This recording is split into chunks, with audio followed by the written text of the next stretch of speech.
The assessment. The Grand Chamber of the Galactic Federation's High Council gleamed with polished metals and living crystals that pulsed with energy. Representatives from over 300 advanced civilizations sat in tiered rows, their attention focused on the holographic display at the center of the room. The image showed a small blue planet, third from an unremarkable yellow star in the spiral arm of an average galaxy. Admiral Xorath, a veteran of countless diplomatic and military campaigns, stood before the council. His scaled skin shimmered with iridescent patterns that reflected his agitation as he addressed the assembly. Esteemed members of the Federation, I come before you today with a warning. Xorath's voice resonated through the chamber. This seemingly primitive world, designated Sol 3 by our surveyors, harbors a species that poses a unique and potentially severe threat to galactic stability. Murmurs rippled through the assembled representatives. Many shifted uncomfortably in their seats, while others exchanged skeptical glances. High Counselor Ilara, a being composed of undulating plasma contained within a crystalline exoskeleton, raised a glowing appendage. Admiral, our observations indicate that these humans have barely achieved rudimentary spaceflight. They remain confined to their own planetary system, fighting among themselves over resources and ideologies. How could such a species possibly threaten our Federation, which spans 17 galactic sectors? Xorath activated a sequence of images showing human history. It is precisely their fractious nature that concerns me. Observe their developmental timeline. The display showed humans advancing from stone tools to digital technology in a mere 10,000 years, a blink of an eye in cosmic terms. No other species we have encountered has demonstrated such rapid technological progression while in a state of continuous conflict. Xorath continued, their adaptability is unprecedented. They thrive in environments that would kill most sentient beings. They innovate not through careful, methodical research, but through desperate leaps of intuition during times of crisis. Counselor Trazak, representing the oldest species in the Federation, scoffed audibly. His gelatinous form quivered with disdain. Admiral, I have witnessed the rise and fall of 1,000 civilizations. This pattern is nothing new. Species that develop too quickly invariably destroy themselves before they become a genuine concern. Xorath's scales flashed a deep crimson. With respect, Counselor, humans defy that pattern. They repeatedly approach the brink of self-annihilation, then pull back and emerge stronger. Their history is a cycle of near-extinction events, followed by remarkable resurgence. He displayed images of human warfare, from primitive conflicts with edged weapons to the atomic devastation of their own cities. After they developed nuclear weapons, our prediction models gave them less than a century before self-destruction. That was over 70 years ago. Instead of annihilation, they established an uneasy peace and redirected their competitive instincts into technological advancement and economic expansion. High Counselor Ilara's form pulsed thoughtfully. What action are you suggesting, Admiral? Preemptive intervention. We have strict non-interference protocols for developing worlds. At minimum, I recommend establishing a permanent observation post in their system. Xorath replied. Their development should be closely monitored and contingency plans prepared. If they achieve breakthrough interstellar technology, we must be prepared to contain them immediately. Laughter erupted from the delegation representing the Vorian Collective, a species renowned for their military prowess. Ambassador Dravix rose from his seat, his armored exoskeleton gleaming under the chamber lights. The Admiral fears shadows. These humans are fragile biological entities confined to specific atmospheric conditions. Our warriors could subjugate their entire planet in days should the need arise. A heated debate ensued. Factions formed quickly. Those who sided with Xorath's caution versus those who dismissed humanity as an insignificant curiosity. The argument continued for hours, with evidence presented from both sides. Eventually, High Counselor Ilara called for order.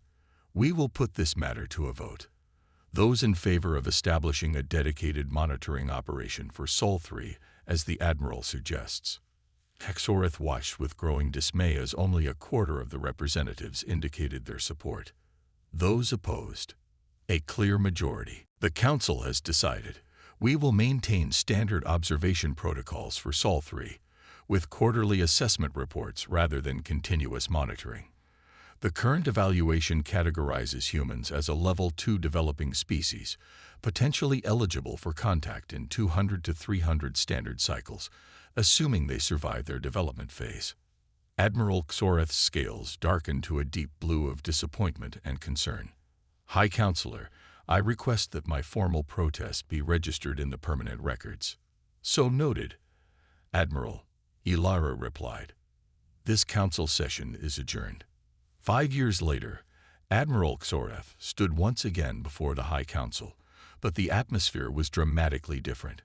Gone was the casual dismissal and comfortable superiority.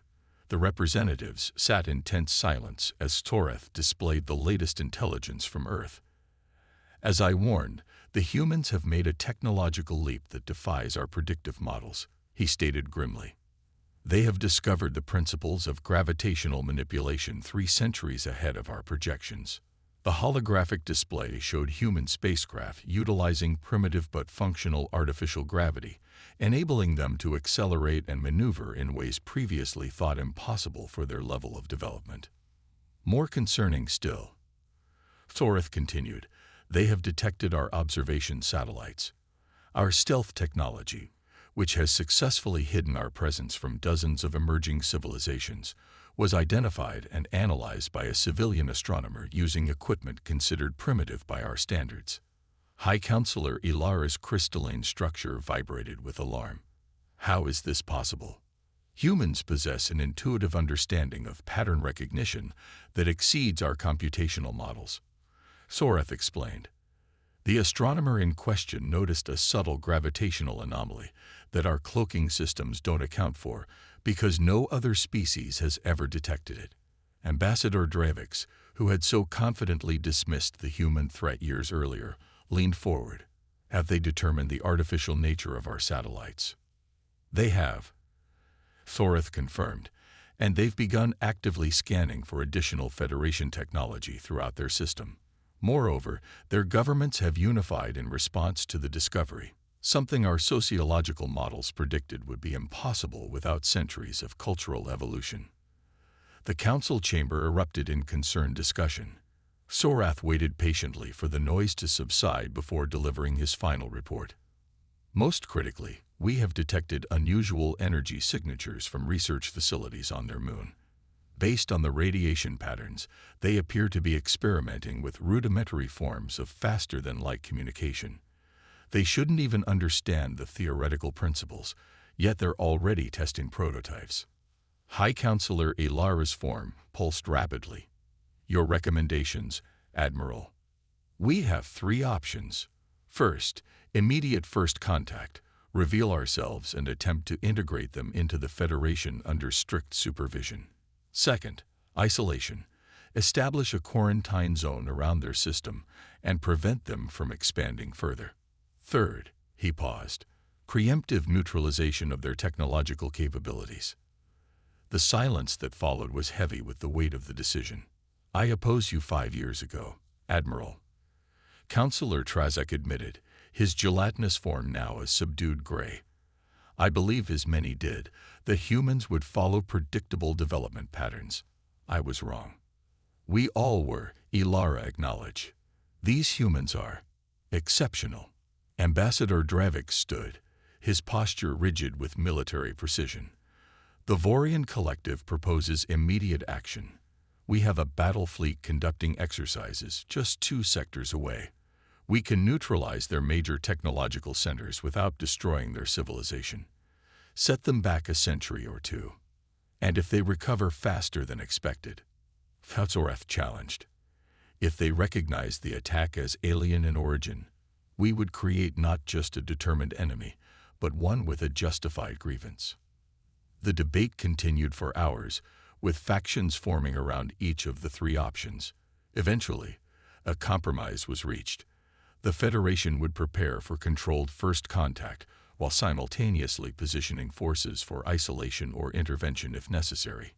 "We will reveal ourselves," High Counselor Ilara declared, "but on our terms, with overwhelming technological display to ensure they understand their place in the galactic hierarchy." Admiral Xoreth's scales shifted to a pattern that none in the Council had seen before, a warning display from his species' ancient past. "High Counselor, I must emphasize that humans do not respond to intimidation in predictable ways. A show of force may unify them against us rather than inspire compliance." "Your concern is noted, Admiral," Ilara responded, "but the Council has decided. Preparations will begin immediately for a formal delegation to make contact within one standard cycle. The delegation will be accompanied by a military escort sufficient to demonstrate our technological superiority." As the Council adjourned, Xoreth remained in the chamber, staring at the holographic image of Earth still rotating at the center. He knew, with a certainty that transcended data and analysis, that the Federation was making a catastrophic mistake. What the Council failed to grasp was that humans didn't follow the rules of galactic civilization. They didn't develop in careful, logical progressions. They leaped forward in chaotic bursts of inspiration and necessity. And now, aware of an alien presence watching them, they would be advancing faster than ever before. The Reckoning. One standard cycle later, the Federation's contact fleet arrived at the edge of the Sol system. It was an impressive assembly. 27 vessels of varying sizes, from the massive diplomatic carrier that would serve as the centerpiece of the mission to the sleek military escorts that accompanied it. The fleet represented the pinnacle of Federation technology, designed specifically to awe and intimidate the humans upon first contact. Admiral Xoreth stood on the command deck of the flagship, the celestial emissary, watching as the final preparations were made.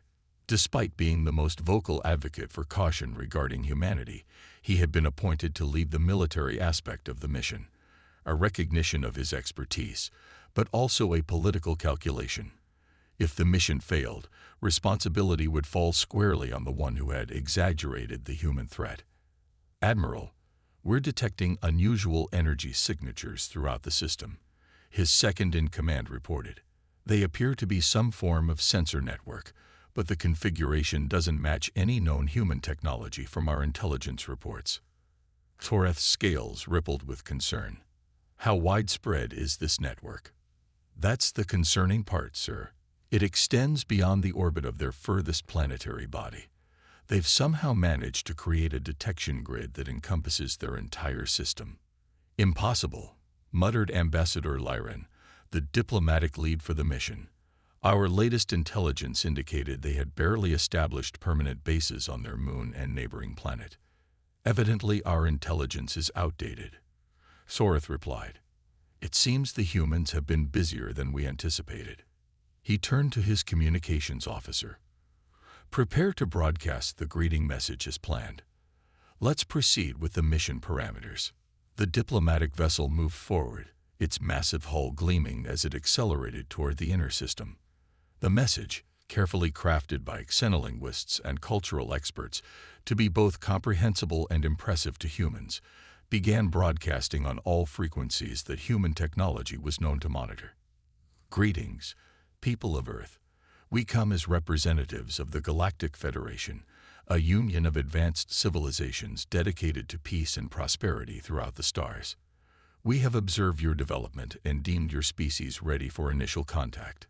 The message continued, explaining the Federation's ancient history, its benevolent oversight of developing worlds, and the opportunities that awaited humanity should they accept their place within the established order. What happened next would be studied in Federation military academies for centuries to come. As the fleet passed the orbit of the gas giant humans called Jupiter, hundreds of previously undetected satellites activated simultaneously. Each unleashed a focused burst of energy that didn't damage the Federation vessels, but completely disrupted their sensor systems. "We're blind," shouted the sensor officer. "All external scanning arrays are offline." Before Xoreth could issue orders, a new voice came through their communication systems. A human voice, speaking perfect standard Galactic, the diplomatic language of the Federation. Attention, Federation vessels. This is General Maya Chen of the United Earth Defense Force. Your unannounced military approach to our home system is considered a potential hostile action. Power down your propulsion systems immediately and maintain position for inspection. Ambassador Lyran's mandibles clicked in agitation. This is outrageous. How do they know our language? How dare they demand we submit to inspection? Chivalreth's scales had shifted to a pattern of deep concentration. They've been studying our observation platforms. They must have decrypted our communications. Impossible. Lyran insisted. Our encryption is based on mathematical principles that are evidently not beyond human comprehension. Soreth interrupted. Ambassador, I suggest we comply with their request while we assess the situation. I will not have this mission dictated by primitives, Lyran declared. He turned to the communications officer. Broadcast on all frequencies. Inform these humans that they address the Galactic Federation, a civilization thousands of years more advanced than their own. They will stand down and prepare to receive our diplomatic envoys as planned. Before the message could be sent, the ship shuddered violently. Warning signals blared throughout the command deck. What was that? Demanded Lyran. Gravitational distortion, the science officer reported, voice trembling. Massive.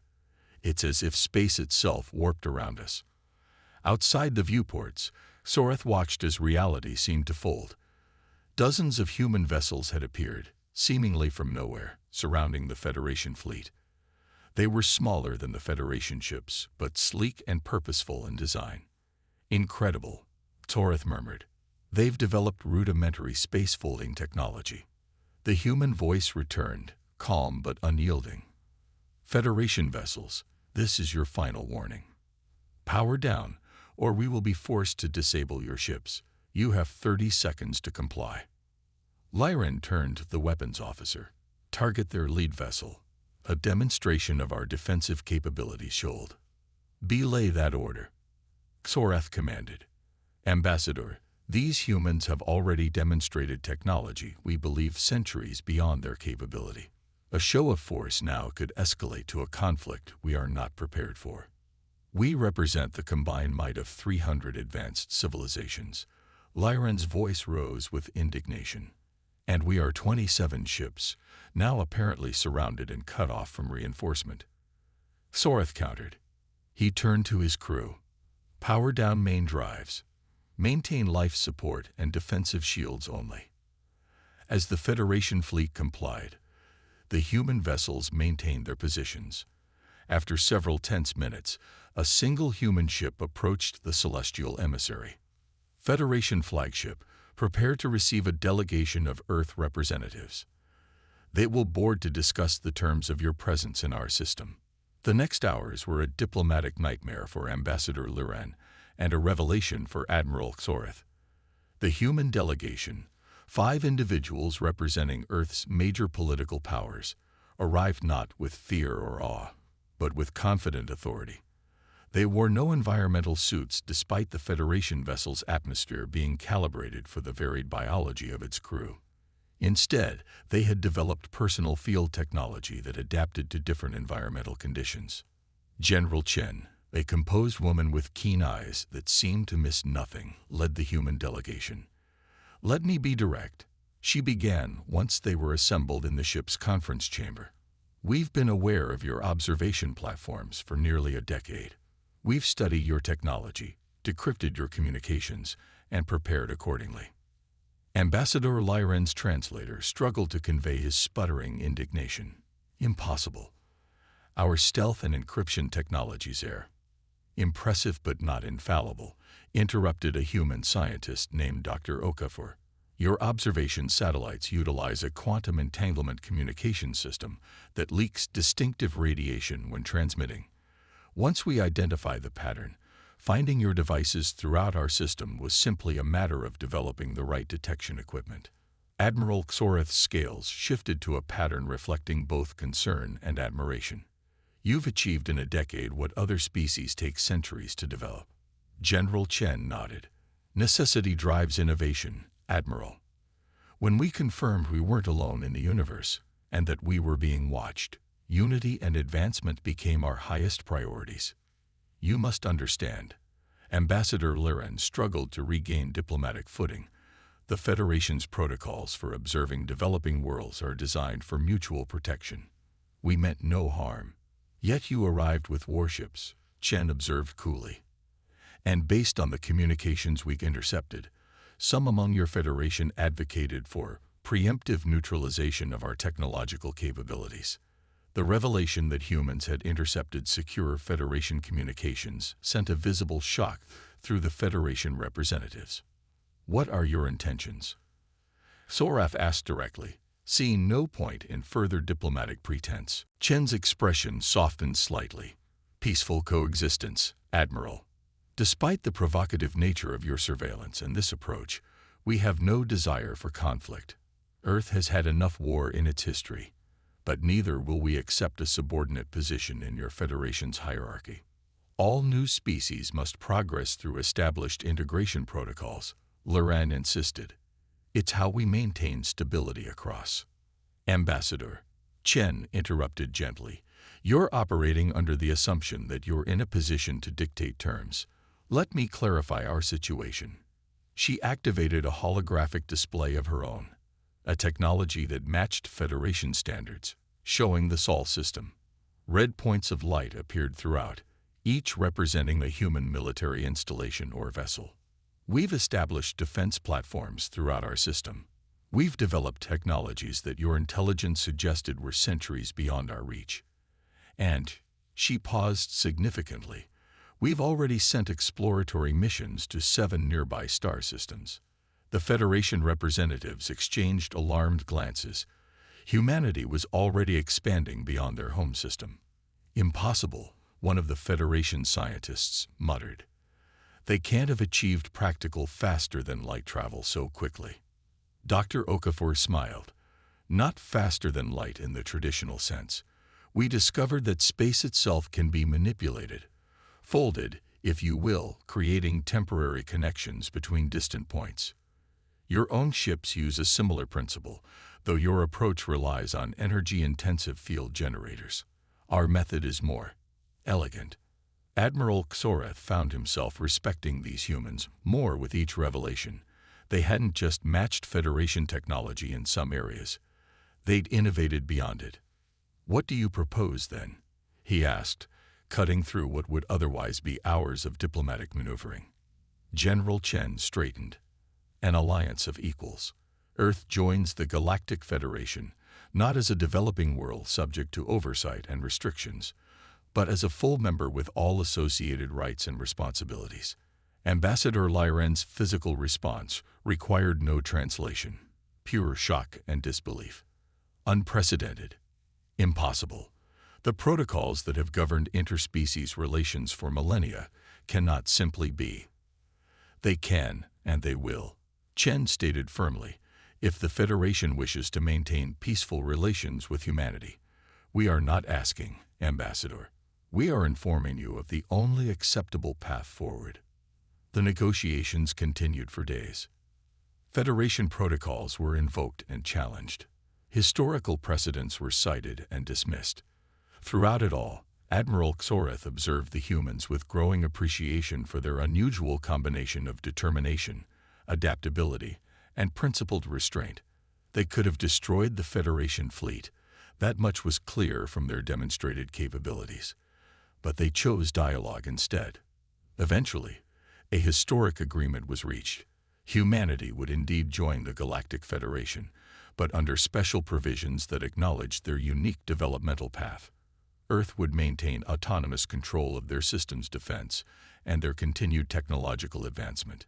In exchange, they would share certain innovations with the Federation while gaining access to the vast knowledge accumulated over thousands of years of galactic civilization. As the Federation fleet prepared to depart, now accompanied by a contingent of human representatives who would travel to the Federation core worlds, Admiral Xoreth sought out General Chen for a private conversation. You knew we were coming, he stated. You were prepared for us specifically. Chen smiled. We intercepted the Council's debate about how to approach us. Your warning about our unpredictable response to intimidation was quite insightful, Admiral. And ignored. Soreth's scales rippled with rueful acknowledgement. Most warnings about humanity throughout history have been ignored, Chen replied. It seems to be a universal constant, regardless of the species doing the ignoring. What happens now? Soreth asked. The Federation has existed in relative stability for thousands of years. Humanity's entrance as an equal rather than a developing member will cause disruption. Change is the only constant in the universe, Admiral, Chen said. Your Federation has survived this long because it adapted when necessary. It will adapt again. She paused, looking out at the stars. Besides, the galaxy is vast, and from what we've learned of your records, much of it remains unexplored. Humanity has always sought new frontiers. Perhaps we can help the Federation rediscover its pioneering spirit. As their ships departed Earth orbit, carrying the first humans to travel beyond their solar system as recognized members of galactic society, Admiral Soreth reflected on the Federation Council's error. They had assessed humanity as they would any other species, applying models and predictions based on thousands of years of observing civilizational development. Their mistake wasn't in underestimating human technology or military capability. It was in failing to recognize that humanity didn't follow the rules. They rewrote them. The galaxy would never be the same. And perhaps, Soreth thought as he watched Earth recede into the distance, that was exactly what the Galactic Federation needed.